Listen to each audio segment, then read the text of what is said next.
4-5 जिल्ह्यांचा दौरा केला। तिथं मी लाडक्या बहिणींना, माझ्या माता मायमाऊलींना विचारत होतो, तर बहुतेकांनी ई-KYC केलेली आहे। कुठंतरी हा जनतेचा पैसा आहे, सरकारचा पैसा आहे, चुकीच्या पद्धतीनं जाऊ नये।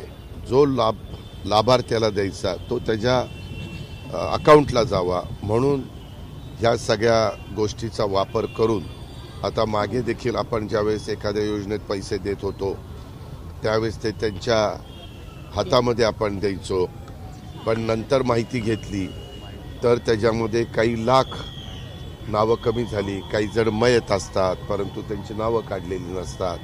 अशा बऱ्याचशा गोष्टी आहेत आणि त्याकरता ई-KYC सुरू केली। आपणच नाही, देशात सगळीकडे सुरू झालेली आहे। अशामुळं बऱ्याच अंशी आता ग्रामस्थांना पण हे कळायला लागलेलं आहे। गेल्या अनेक वर्षांपासून या क्षेत्रामध्ये अनुभव असणाऱ्या सर्व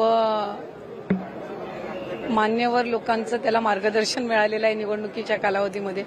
पुढच्या कालावधीमध्ये त्याची संपूर्ण, आज मला वाटते व्हाईस प्रेसिडेंट आणि ॲपेक्स काउन्सिल असेल, इतर सगळ्यांचे असतील, यांच्यासाठीचं मतदान आहे आणि मला खात्री आहे की या संपूर्ण टीमच्या माध्यमातून, MCAच्या माध्यमातून पुढच्या कालावधीमध्ये या क्रिकेट क्षेत्रामध्ये आणि महाराष्ट्र आणि मुंबईमध्ये विशेषतः खूप चांगल्या पद्धतीनं काम होईल।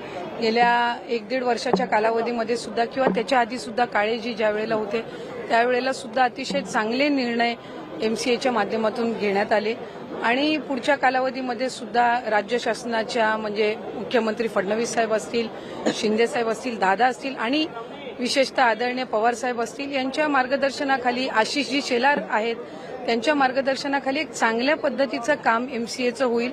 नव्याने म्हणजे आज वानखेडे स्टेडियम तर आहेच, पण त्याबरोबर MCAच्या अंतर्गत इतर सुद्धा या क्षेत्रामध्ये त्यांच्याकडे येणाऱ्या जे काही क्षेत्र असेल त्याच्यामध्ये महिला क्रिकेटमध्ये असतील आणि चांगल्यातल्या चांगल्या युवा क्रिकेटर्सना सुद्धा संधी देण्याचं काम